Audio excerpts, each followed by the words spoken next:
Hello நண்பா நண்பீஸ், எல்லாரும் சூப்பராக இருப்பீங்க. நானும் சூப்பராக இருக்கேன். இன்றைக்கி ப்ராட் பீன்ஸ் குருமா எப்படி பண்ணுறது பார்க்கலாம் வாங்க.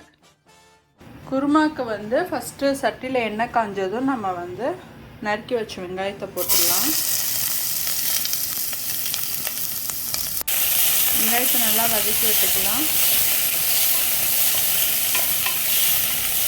உப்பு கொஞ்சம் போட்டுக்கோங்க. இஞ்சி பூண்டு கொஞ்சம் போட்டிருக்கேன், இதையும் சேர்த்து நல்லா வதக்கிட்டுக்கோங்க. இந்த பச்சை வாடை போகிற வரைக்கும் நல்லா வதங்கட்டும். நல்லா வதங்கினதும் சில்லி பவுடர் கொஞ்சம் 2 ஸ்பூன் போட்டுக்கோங்க, கொஞ்சம் காரத்துக்கு ஏற்ற மாதிரி. மஞ்சள் தூள் கொஞ்சம் போடுறேன். இப்போ இதை நல்லா மிக்ஸ் பண்ணி விட்டுக்கலாம்.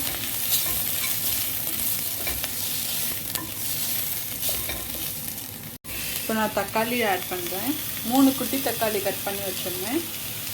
வெங்காயம் வந்து நான் 1.5 பெரிய வெங்காயம் போட்டிருக்கேன். ஸோ கொஞ்சம் குருமா கொஞ்சம் புளிப்பாக இருந்தால் நல்லாயிருக்கும். ஸோ 3 குட்டி தக்காளி ஆட் பண்ணியிருக்கேன்.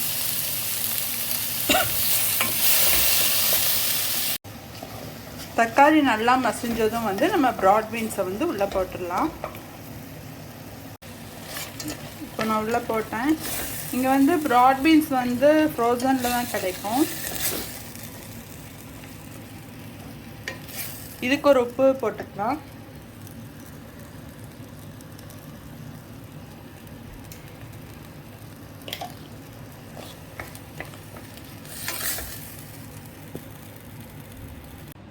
இப்போ அரைச்சி ஊற்றுறதுக்கு வந்து நான் தேங்காய், கிராம்பு, ஏலக்காய், பட்டை, கொஞ்சம் குட்டியூண்டு வெங்காயம்,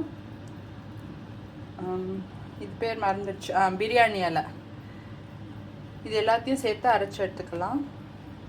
நான் வந்து பச்சை மிளகாய் போடல, ஏற்கனவே வந்து அது நான் சில்லி பவுடர் போட்டு காரமாக இருக்கிறதுனால இதில் எதுவும் பச்சை மிளகாவோ சில்லி பவுடரோ ஆட் பண்ணல. ஸோ நம்ம இதை வந்து அரைச்சி எடுத்துக்கலாம். இப்படி கொதி வந்ததும் வந்து நம்ம அரைச்சி வச்ச தேங்காயை ஊற்றிடலாம். நம்ம தேங்காயை ஊற்றியாச்சு. ஊற்றிட்டு நம்ம வந்து இப்போ மூடி போட்டு விசில் போட்டுடலாம். 2 விசில் வரணும்.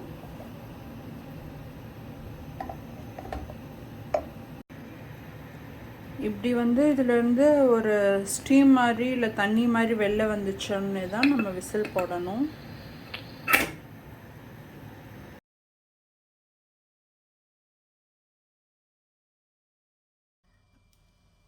குருமா ரெடி ஆயிடுச்சு, வாங்க சாப்பிட்டு பார்க்கலாம். நான் வந்து இன்றைக்கி தோசையோடு சாப்பிட்டு காமிக்கிறேன்.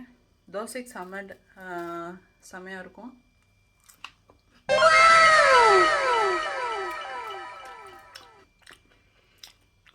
நல்லா மைல்டாக நல்லா இருக்குது, ரொம்ப காரம் இல்லாமல். நீங்கள் குழந்தைங்களுக்கு சூப்பராக தரலாம் இந்த மாதிரி குருமா வச்சு. இந்த வீடியோ உங்களுக்கு பிடிச்சிருந்துச்சுன்னா like, share and subscribe. Thanks for வாட்சிங்.